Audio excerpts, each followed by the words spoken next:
Salut à toi, si tu es en ce moment en train de regarder la vidéo, c'est que tu dois être sur le projet Solong. Je ne vais pas faire comme d'habitude, c'est-à-dire je vais pas coder en direct avec vous. Je vais surtout en fait vous expliquer les lignes de conduite à suivre parce que je pense que l'essentiel pour ce projet c'est vraiment de bien comprendre et si vous avez compris ça ira vraiment plus vite parce qu'il n'est pas si compliqué, même si c'est pas évident parce que c'est sûr on n'a pas beaucoup d'informations sur internet, etc. quoi, à part des codes sur GitHub et puis des fois pas forcément fonctionnels, donc pareil pour la MLX, c'est assez compliqué. Donc en fait, il y a juste quelques étapes, donc ça va être assez expéditif, on va dire cette vidéo. Donc voilà, je vais aborder les grandes lignes et en espérant pouvoir quand même vous aider, ne pas vous frustrer, de ne pas vous donner la suite. Après, n'hésitez pas, peut-être en commentaire, poser des questions, et ça aidera toujours quelqu'un derrière son écran qui se pose peut-être aussi les mêmes questions. Alors, donc tout ça, ça peut se mettre dans le main en 5 étapes. Alors évidemment, les fonctions appellent des fonctions à l'extérieur du main. Bien évidemment, donc checker les erreurs et gérer les leaks. Par exemple, le nombre d'arguments. Ensuite, on aura notre structure. Moi, je vous conseille d'en faire une, même si elle est massive. Ça évitera, parce que moi j'ai vu beaucoup de code, en fait c'est vraiment plein de structures, on s'y perd, essaye de tout réunir, et finalement c'est très bien, c'est juste ce qu'il faut, une seule structure, game par exemple. Euh, donc évidemment il faudra la malloc, donc gérer tout ce qui est erreur de leaks, etc. Donc ça c'est à vous de gérer. Au niveau des erreurs, les extensions de fichiers, par exemple les maps, ça doit être des fichiers .bar. Donc bien vérifier, donc créer des fonctions en fait qui vont vérifier qu'à la fin de ton fichier c'est .bar. Ensuite la MLX, quand tu vas l'initialiser, pareil, il faut gérer les erreurs. Il n'y a que pour cette partie-là en plus qu'il faut les gérer. Ouverture de fichiers, lecture de map. Donc oui, en fait, ça va permettre voilà, de voir les erreurs directement d'ouverture. Donc en fait, dans une fonction que vous allez créer, vous allez pouvoir vous servir de open, de close, ne pas oublier, de getNextLine pour lire ligne par ligne. Ce qui va permettre en fait, d'arriver au bout du fichier, vous savez, grâce à open. Ensuite, vérifier si la map est bien rectangle. Ça, c'est une des données qui est demandée. Si les caractères sont corrects, donc qu'il n'y ait pas un A, un B, voilà, qu'il y ait bien toujours un P, un personnage. Voilà, il y a des choses qui sont primordiales, qui sont obligatoires, d'autres qui sont en bonus et d'autres qui n'ont rien à faire. Ensuite, que des murs autour. Voilà, dans une map, vous pouvez pas avoir, ça peut pas être entouré. Alors, par exemple, on va faire ça ici. Tac, voilà. Ça, par exemple, ça, c'est pas possible. Ça, c'est que du vide. Tac, tac, tac. 1, 2, 3, 4, 5, 6, 7. Donc, voilà, on est en train de construire une petite map. Donc, hop, hop, hop. Et admettons, ça, c'est pas possible. Il faut vraiment qu'il y ait que des murs. Pareil, ça, c'est pas possible. Ça, c'est pas possible. Voilà. Vraiment que des murs. Donc, au cas où, si vous n'avez pas encore commencé en effet Solong, ça va être des petites maps que vous pouvez créer. Voilà, c'est vraiment la micro map. Mais voilà, donc il faut une sortie obligatoire, la place du personnage obligatoire et un collectible obligatoire. Ça, c'est vraiment le minimum. On peut très bien mettre un mur comme ça, comme ceci. Voilà, par exemple, si on a une map qui est valide. Ensuite, que tous les XPM soient OK. Donc c'est-à-dire que vous allez donc vérifier aussi s'ils existent, donc parce que vous allez créer votre fichier XPM et mettre vos XPM. Donc au passage, ça moi c'était le truc, je trouve il n'y a aucune info pour expliquer. Et donc en fait c'est vraiment tout bête. Vous allez chercher des images en format PNG, par exemple. Moi, ce que j'ai fait, parce que niveau graphique et tout, je connais pas grand chose. Donc, vous êtes sur Paint, vous faites juste redimensionner en pixels, vous enlevez, pour garder les proportions, vous mettez 50-50. Alors, par exemple, voilà, parce que moi, par exemple, mon image size, parce que vous allez devoir sélectionner une taille d'image, il y en a, ils mettent 64, etc. Enfin, franchement, vous faites ce que vous voulez. Moi j'ai pris 50, donc si vous mettez 64, vous redimensionnez en 64, ce qui paraît logique. Et une fois que c'est fait, vous allez sur des sites, c'est gratuit.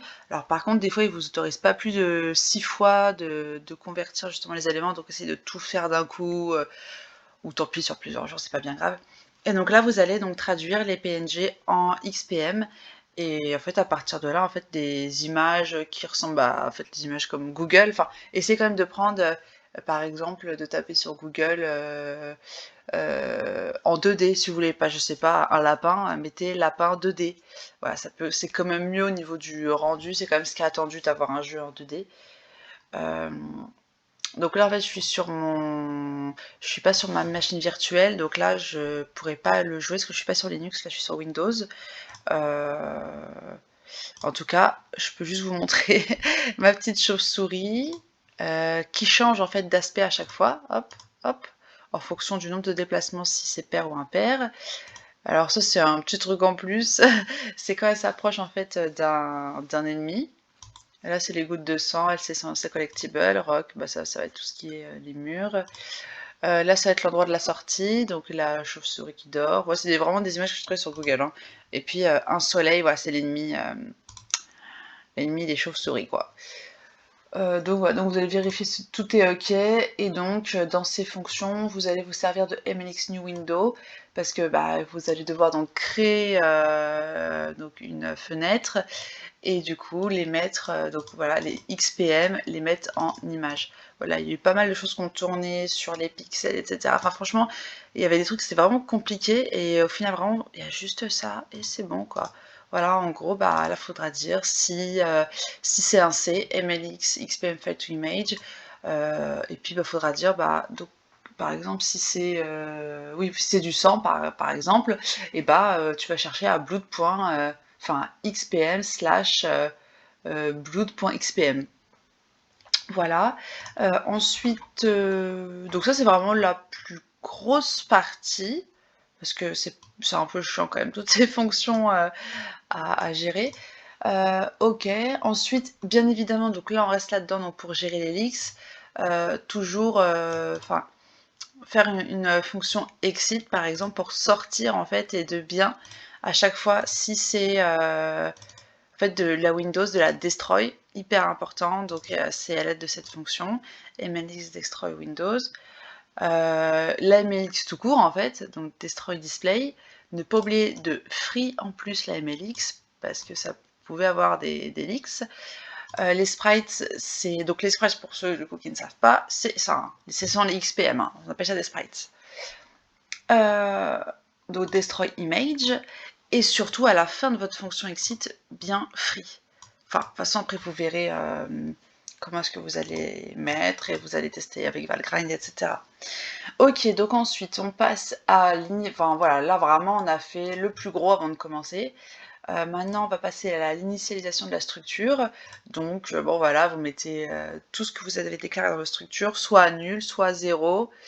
Et puis évidemment, c'est ici on va déclarer la MLX init, enfin, ou ailleurs, mais bon, c'est peut-être une organisation que j'essaie de vous donner pour éviter de faire trop de fonctions, etc. Parce que c'est vrai que c'est pas évident, c'est pas forcément où se mettre au début. Ensuite, troisième étape, c'est render, c'est-à-dire analyser la map et afficher en fonction de l'élément. Ah oui, donc en fait c'est ici MLX put image to Windows. Ok, ouais, c'est. Ok, ouais. C'est ici en fait où on va lui dire si c'est le caractère C, par exemple, collectible, tu mets blood. Ok, bon. Cela n'empêche que c'est toujours ok pour XPM File to Image, hein. Ça, y a pas de souci.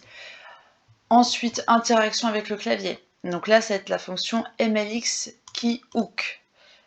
Donc celle-ci, elle permet, alors voilà, en fait ça va être là où vous allez mettre A pour la gauche, D pour la droite, avec WS, ça va être vos touches pour vous déplacer.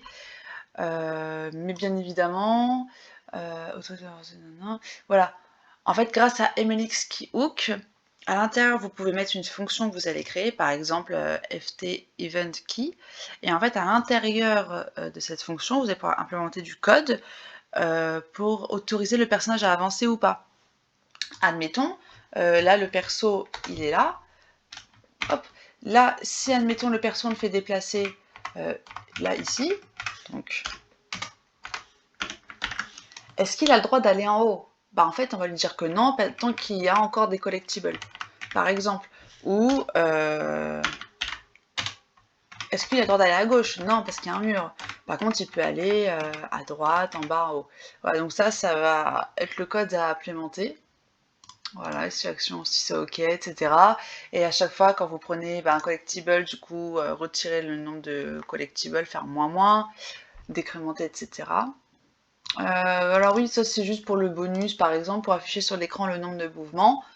C'est grâce à MLX String Put.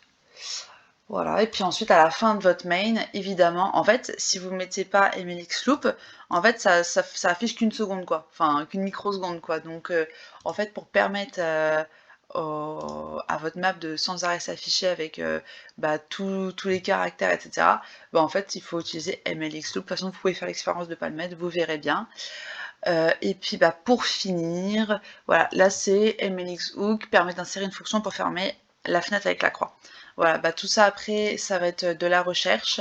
Donc j'espère vous aiguiller, je vous laisse ça comme ça vous pouvez mettre pause, faire un screen, etc.